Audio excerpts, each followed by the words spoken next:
Olá, queridos, como estão todos? Deus abençoe vocês. Estou de volta aqui para dar sequência ao nosso estudo do livro de João e dei uma pausa considerável por questões de agenda mesmo, mas vamos prosseguir, portanto, no estudo. Nós paramos no capítulo 4, versículos 17 e 18, quando Jesus manda a mulher samaritana buscar o marido para continuar o bate-papo, e ela então diz que não tem marido, e Jesus então revela que sabia da realidade que ela estava vivendo, né?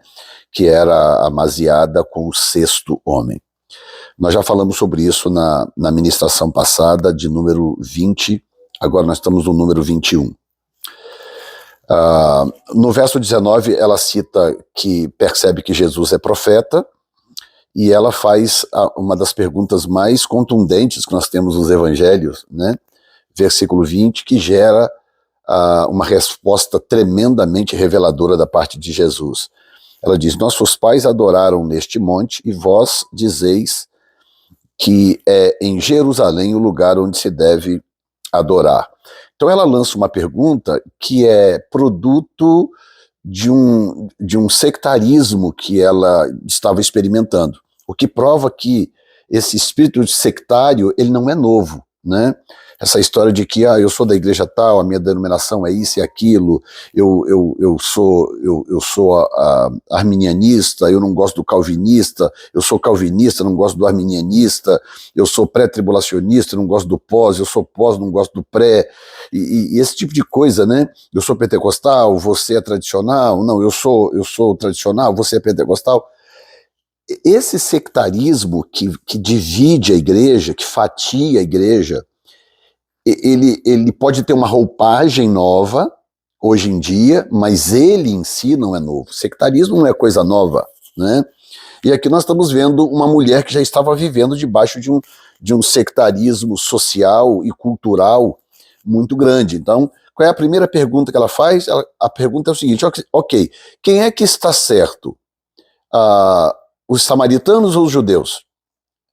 É o que ela quer saber, na verdade, quando ela fala: nós adoramos neste monte, mas vocês, os judeus, ela diz, né, dizem que é em Jerusalém que se deve adorar.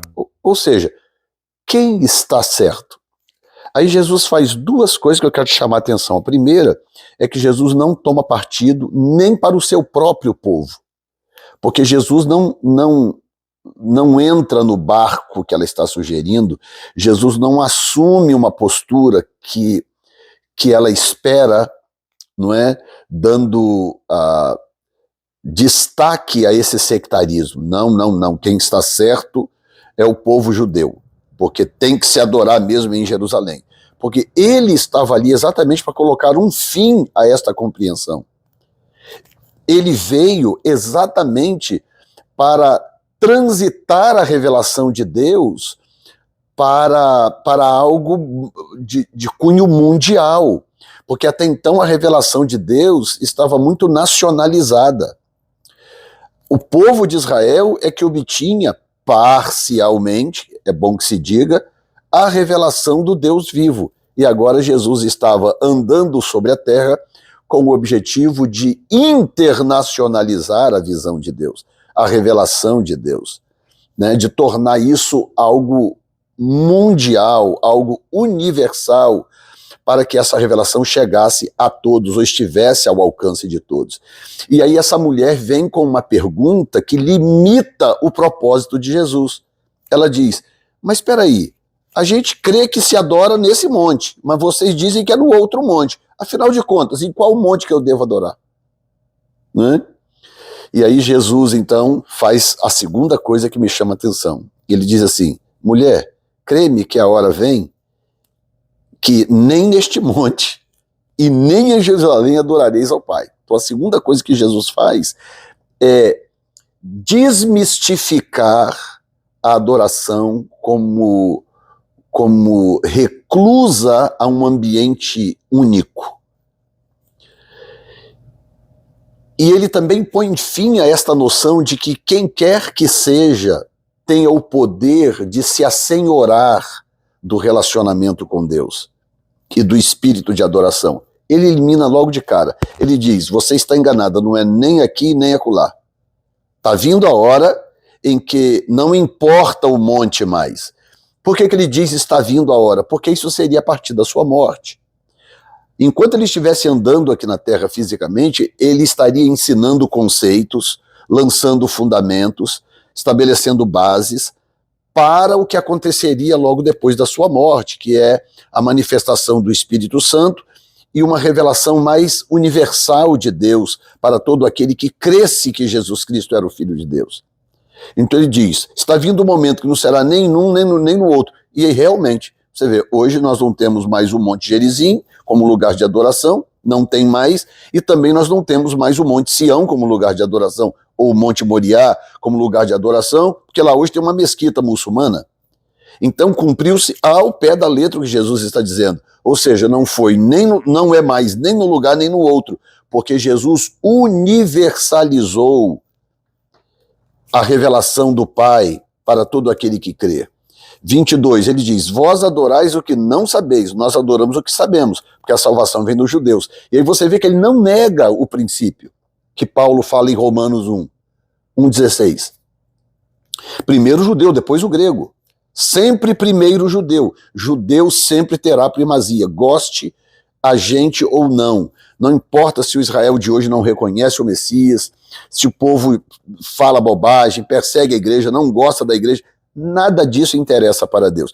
Tudo isso faz parte de um processo que o próprio Deus está usando para tratar Israel e que tudo acontecerá dentro da agenda de Deus. Mas isso não vai mudar nunca, jamais. Portanto, aquela velha teologia da substituição, de que a igreja substituiu Israel, isso é antibíblico e facilmente desbancável, né, quando você conhece realmente os princípios da palavra de Deus.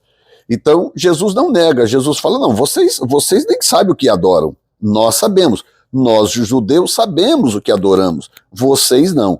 Mas nem por isso Jesus puxa a adoração de volta para o Monte Moriá ou para Jerusalém, como nós conhecemos desde o Velho Testamento. Aí ele diz assim, mas a hora vem e agora é, a hora vem e agora é, em que os verdadeiros adoradores adorarão o Pai em espírito e em verdade, porque o Pai procura tais que assim o adorem. Deus é espírito e importa que os seus adoradores o adorem em espírito e em verdade. Então eu vou terminar com isso aqui para o vídeo não ficar muito longo, tá? E como eu disse já em outras ministrações sobre o capítulo 4 de João, é impossível você desempacotar isso aqui em uma palavra de 10 minutos, como normalmente são esses vídeos, 10, 15 minutos, é impossível. Então, deixa eu focar aqui no que diz o versículo 22 e o versículo 23. Ele diz assim, vós adorais o que não sabeis, nós adoramos o que sabemos, porque a salvação vem do judeu. Acabei de comentar. O 23 ele diz, mas a hora vem e agora é. Então nós temos duas nuances aqui. Primeiro, a hora vem. Segundo, a hora é. Afinal de contas, ela vem ou ela é? Ela vem ou ela chegou? Né? As duas coisas, porque Jesus está dizendo. Jesus dizendo, a hora vem e a hora já chegou. A hora vem e a hora é. Como assim? É porque as pessoas são diferentes. Se para mim a hora é, talvez para o outro a hora ainda vem. Porque nós estamos falando de revelação de adoração. Revelação do que é adoração. E mesmo com a igreja já, 2000 anos de igreja, ainda assim, a hora vem e a hora é, continua sendo. Porque algumas pessoas não conseguem entender o que é adoração do ponto de vista profético. Muitas igrejas não conseguem entender a revelação da adoração como Jesus esboçou aqui na sua fala. Isso aqui ainda vai gerar muitos livros e muitas mensagens e muitos estudos bíblicos, porque tem muita coisa para se dizer aqui.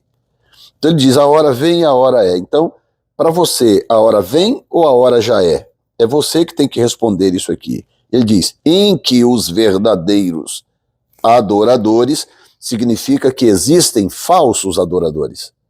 Entende agora por que que a hora vem e por que que a hora é ao mesmo tempo? Ele está dizendo porque os verdadeiros adoradores, então tem os falsos. E o que a gente mais vê por aí é falsa adoração. Falsa adoração. Eu identifico uma falsa adoração assim, simples. Basta eu ouvi-la por 30 segundos que eu já detecto se há um nível de intimidade daquela pessoa com o Deus que adora, que ela adora, que aquela pessoa adora. Se aquela adoração provoca uma reação de Deus, se aquela adoração traz a presença de Deus, revela a glória de Deus. São adorações falsas. O próprio Jesus está dizendo, senão ele teria dito, em que os adoradores adorarão ao Pai. Não, ele diz, os verdadeiros adoradores adorarão ao Pai em espírito e em verdade. E eu não estou falando aqui do espírito e da verdade ainda, eu estou falando dos verdadeiros adoradores e denunciando os falsos. Quem são os verdadeiros adoradores? São aqueles, como o próprio Jesus diz acima, Jesus dá a dica. São aqueles que adoram o que conhecem. Olha o que Jesus diz no verso 22. Vós adorais o que não sabeis e nós adoramos o que sabemos. Do que ele está falando? Ele está falando do falso adorador e do verdadeiro adorador. O que ele diz do verso 23 é o que ele acabou de citar no 22. Estão entendendo? Jesus estava dizendo para aquela mulher o seguinte, vocês são falsos adoradores, vocês têm sido esse tempo todo falsos adoradores, porque vocês adoram o que não conhecem. Então como que uma pessoa que não tem vida com Deus, uma pessoa que não busca Deus, uma pessoa que não mantém um relacionamento cultivado com Deus, só porque gravou um disco, só porque gravou uma música, só porque tem uma boa voz, só porque canta muito bem, só porque aparece na mídia, é um adorador automaticamente? Não. Jesus está denunciando aqui, como que eu conheço um verdadeiro adorador? O verdadeiro adorador sabe o que está adorando, sabe a quem está adorando, conhece a quem adora. O verso 22 é a explicação do 23. Mas a hora vem, e agora é, em que os verdadeiros adoradores adorarão ao Pai. Pausa. Verdadeiro adorador é aquele que sabe a quem adora. Ele não adora apenas porque canta. Ele não adora apenas porque é líder de louvor. Ele não adora apenas porque tem uma voz bonita. Ele não adora apenas porque é famoso nacionalmente. Ele não adora apenas porque é pago para fazer, porque ele vive financeiramente daquilo.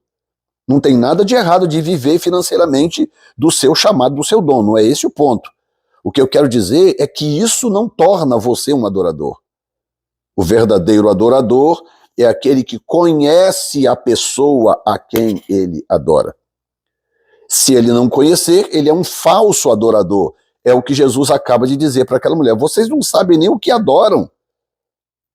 Vocês não sabem. Vós adorais o que não sabeis. Ou seja, vocês estão adorando o quê? O que adianta ser no Monte Gerizim ou ser em Jerusalém se vocês não sabem nem o que adoram?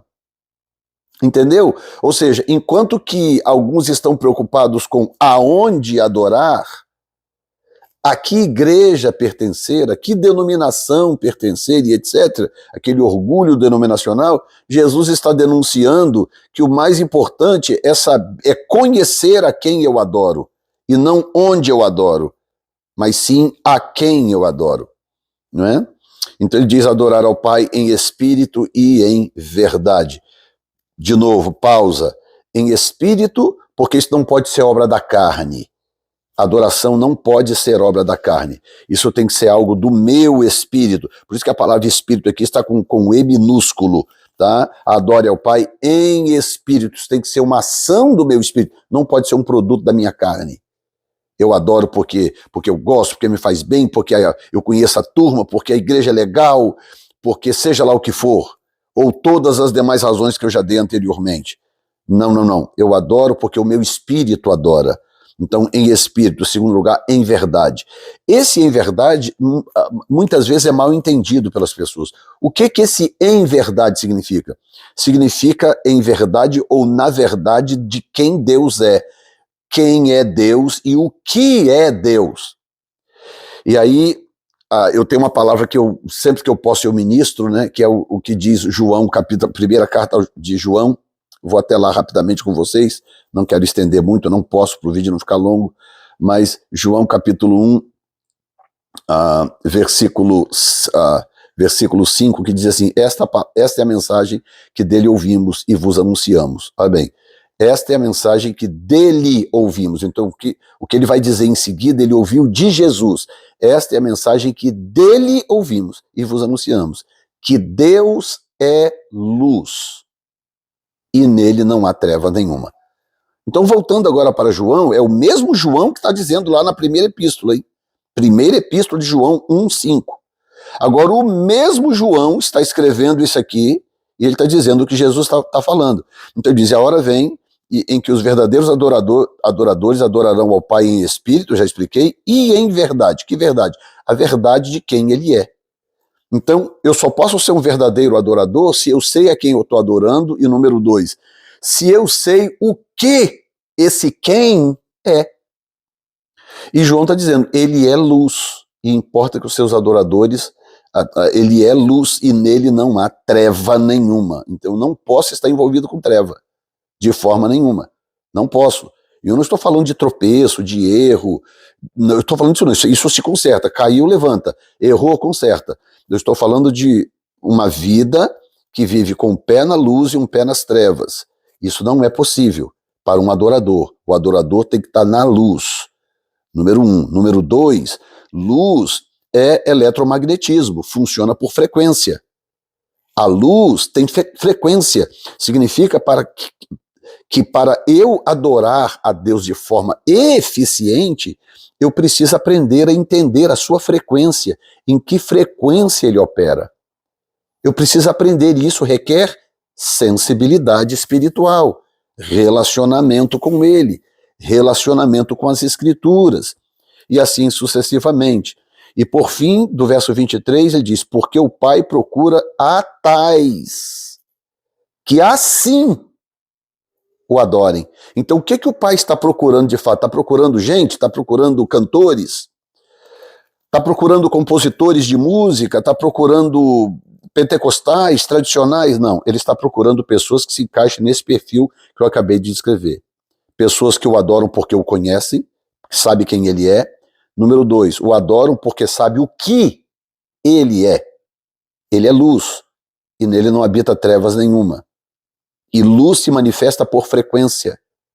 Por isso, aquilo que a gente chama de presença de Deus, quando o culto está muito abençoado, está muito forte a presença dele, o que é aquilo na verdade? Aquilo é a frequência dele que foi conectada, a sensibilidade da igreja que se conectou com a frequência que ele está vibrando naquele ambiente, que a sua presença se manifesta. Porque ele é luz, e luz é frequência. Luz é eletromagnetismo. Eu não vou entrar em muitos detalhes sobre isso, porque eu ministro em outras ocasiões e que pode ser que você tenha a oportunidade de ouvir algum dia. Tá bom? Então, eu termino com o verso 24, que diz, Deus é espírito e importa que os que o adorem em espírito e em verdade. Ele repete pela segunda vez, o que mostra a seriedade do que ele está dizendo. Continuaremos no próximo vídeo, a partir do versículo 24, e que Deus te abençoe. Não se esqueça de pegar esses estudos e mandar para quem você conhece. Se você está chegando agora nesses estudos, esse é o de número 21, então tem outros 20 para trás que você pode procurar. Procura aqui a playlist do Evangelho de João para você poder assistir todos eles. Tá bom? Deus te abençoe, em nome de Jesus. Amém.